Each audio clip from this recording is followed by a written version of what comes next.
बे समाव मोनसे बिग ब्रेकिं आपडेट बर' सुंद' सावथुननि फेस्ला फाव खालामगिरि दैदेनगिरिखौ पुलिसआ हमबाय।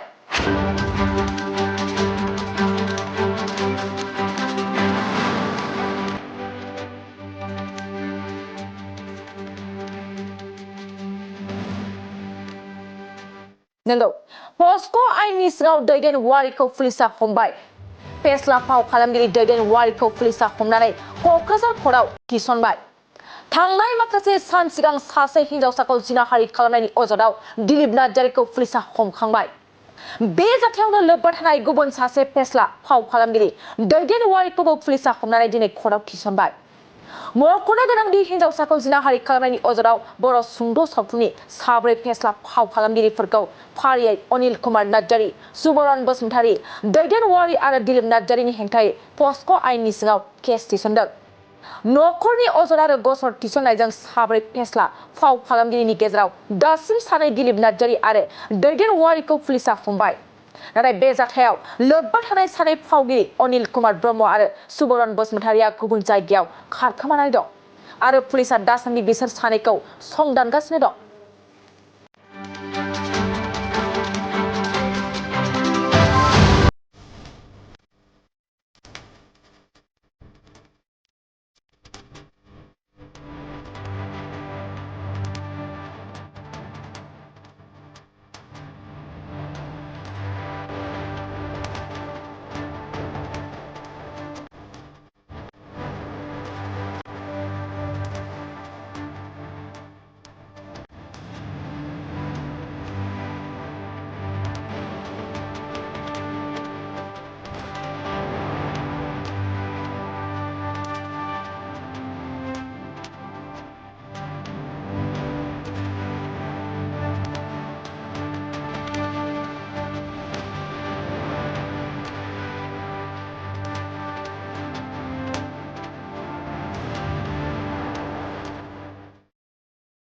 एक्सेलेन्ट एकाडेमि बागानपारायाव 11 थाखोनि मुं थिसननाया सोलिगासिनो दं।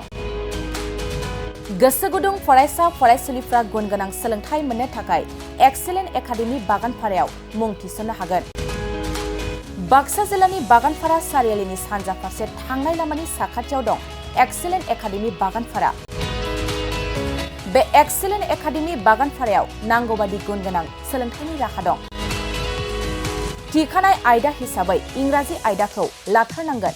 बेजों लोगोसे एसामिस, बड', हिन्दी, नेपाली, अल्टारनेटिभ इंलिश सायख'नानै लानो हागोन आरो पलिटिकेल साइन्स, इडुकेसन, एडभान्स एसामिस, एडभान्स बड', लजिक एन्ड फिलसफि, इक'नमिक्स, जिअ'ग्राफि, एन्थ्रपलजि बायदि आयदाखौ सायख'नानै लानो हागोन।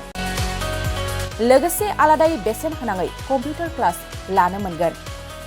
एक्सेलेन्ट एकाडेमि बागानपारायाव experience and qualified teachers, best education with adorable fees, education with modern technology.